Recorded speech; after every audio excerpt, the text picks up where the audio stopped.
राज्यातील चारा छावण्यांमधील जनावरांच्या अनुदानात वाढ। सातारा जिल्ह्यात सिमेंट बंधाऱ्यांची कामे पूर्ण झाल्याने दुष्काळी भागास दिलासा। यंदा मान्सून समाधानकारक असल्याच्या अंदाजाने शेतकरी वर्गात आनंद। धरणांमध्ये आता फक्त 24% पाणीसाठा शिल्लक आणि कृषी विभागाच्या धान्य महोत्सवास ग्राहकांचा मोठा प्रतिसाद। नमस्कार, आता पाहूया सविस्तर वृत्त।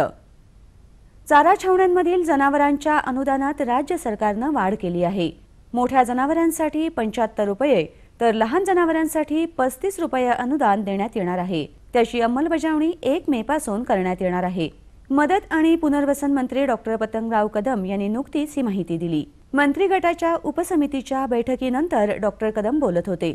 सध्या राज्यात 1022 चारा छावण्या सुरू असून त्यामध्ये 7,67,000 जनावरे आहेत। छावण्यांसाठीचा 1 दिवसाचा खर्च 5 कोटी रुपये आहे। छावण्यांच्या 1 किलोमीटरच्या परिसरात रोजगार हमी योजनेची कामे सुरू करण्याच्या सूचना केल्या आहेत। दुष्काळी परिस्थितीवर मात करण्यासाठी सातारा जिल्ह्यात राज्य सरकारकडून विविध उपाययोजना करण्यात येत आहेत। त्या अंतर्गत माण आणि खटाव तालुक्यातील एकूण 51 गावात सिमेंट बंधारा योजनांची कामे पूर्ण झाली आहेत।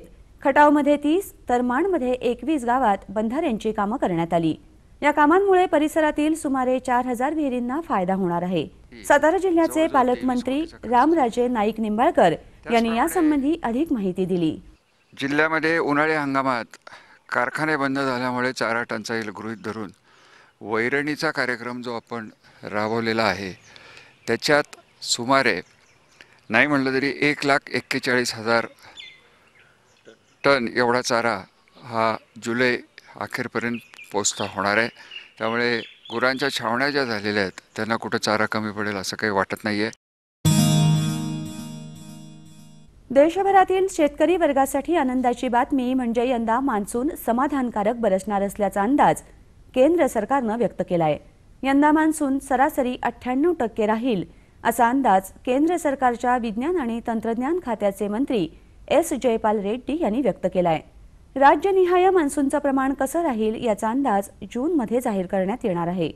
महाराष्ट्राच्या दृष्टीने महत्त्वाची माहिती म्हणजे सध्या मोठ्या प्रमाणात दुष्काळ सहन करीत असलेल्या मराठवाडा, पश्चिम महाराष्ट्र, उत्तर महाराष्ट्र या भागात चांगला पाऊस पडेल असा अंदाज हवामान खात्याने व्यक्त केलाय।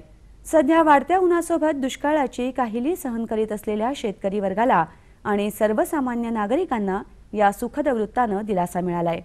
जून ते सप्टेंबर या कालावधीतील गेल्या 50 वर्षातील दीर्घकालीन सरासरीच्या आधाराने पावसाचा अंदाज व्यक्त केला जातो। 96 ते 104% या श्रेणीतील मान्सून सर्वसाधारण समजला जातो। त्यानुसार यंदा 98% म्हणजेच सर्वसाधारण सरासरी एवढा पाऊस पडण्याचा अंदाज व्यक्त करण्यात आलाय। राज्यातील दुष्काळी स्थितीची तीव्रता वाढत आहे। सध्या राज्यातील धरणांमध्ये केवळ 312 अब्ज घनफूट म्हणजेच केवळ 24% पाणीसाठा शिल्लक आहे। या साठ्यात आठवड्याला 22 अब्ज घनफूट या गतीने घट सुरू आहे। मराठवाड्यात अवघा 19 अब्ज घनफूट तर नाशिक विभागात 27 अब्ज घनफूट पाणीसाठा शिल्लक आहे। धरणातील पाणीसाठ्याने यंदा गेल्या 5-6 वर्षातील नीचांकी पातळी गाठली आहे। गेल्या वर्षी यावेळी राज्यात 28% पाणीसाठा होता। सध्या राज्यातील 84 मोठ्या धरणांमध्ये 21%, 224 मध्यम प्रकल्पांमध्ये 24% तर 2151 लघु प्रकल्पांमध्ये फक्त 15% उपयुक्त जलसाठा उरलाय। यामुळे येत्या महिना-दीड महिन्यात पाण्याची समस्या अधिकच तीव्र होण्याची शक्यता आहे। कृषी आणि पणन विभाग, आत्म आणि जिजाऊ महिला बचत गटातर्फे पुण्यात नुकतंच धान्य, फळं आणि खाद्य महोत्सवाचे आयोजन करण्यात आलं होतं। कृषी व पणन मंत्री राधाकृष्ण विखे पाटील यांच्या हस्ते या महोत्सवाचे उद्घाटन करण्यात आलं। शेतकऱ्यांकडील धान्य थेट ग्राहकांपर्यंत पोहोचवण्याचा हा उपक्रम 2 वर्षांपासून राबवण्यात येतोय। गेले 2 वर्षाचा परिणाम दिवसेंदिवस लोकांचा वाढणारा प्रतिसाद हे आमच्या महोत्सवाचं सगळ्यात मोठं यश आहे। आणि हे सगळ्या यशाचे जर खरं कोणी जर हकदार असतील, ज्यांना कोणाला श्रेय दिलं पाहिजे ते आमच्या सगळ्या शेतकरी बांधवाला श्रेय दिलं पाहिजे। पुणे जिल्ह्याच्या विविध भागातून शेतकरी आपला माल घेऊन शिवाजीनगर इथल्या साखर संकुलात विक्रीला आले होते। या महोत्सवाला ग्राहकांनी उत्तम प्रतिसाद दिला। पाण्याची उपलब्धता असल्यास आंबा फळधारणेनंतर 3 ते 4 पाण्याच्या पाळ्या द्याव्यात.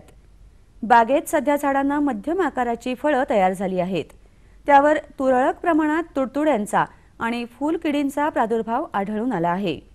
त्यासाठी क्विनॉलफॉस 20 मिली प्रति 10 लिटर पाण्यातून फवारणी करावी. तसंच लाल कोळीच्या नियंत्रणासाठी गंधक 20 ग्रॅम प्रति 10 लिटर पाण्यातून फवारणी करावी.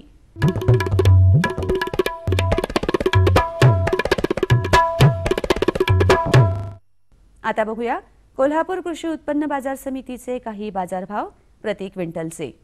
बीट कमाल 2000 किमान 1000 रुपये, आलं कमाल 7500 किमान 4000 रुपये, भेंडी कमाल 3200 रुपये किमान 500 रुपये, दुधी भोपळा कमाल 1500 रुपये किमान 500 रुपये, फ्लॉवर कमाल 1200 रुपये किमान 1000 रुपये, गाजर कमाल 2500 रुपये किमान 2200 रुपये, काकडी कमाल 1600 रुपये किमान 500 रुपये, कारलं कमाल 3400 रुपये किमान 3300 रुपये, कोबी कमाल 800 रुपये तर किमान 300 रुपये.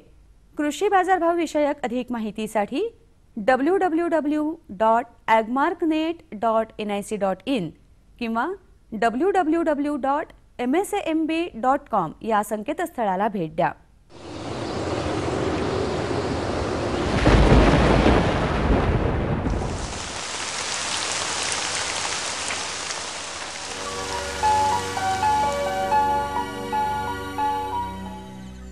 येत्या 48 तासात मराठवाडा व विदर्भात तुरळक ठिकाणी मेघगर्जनेसह पाऊस पडण्याची शक्यता असून त्यानंतर हवामान मुख्यतः कोरडं राहील.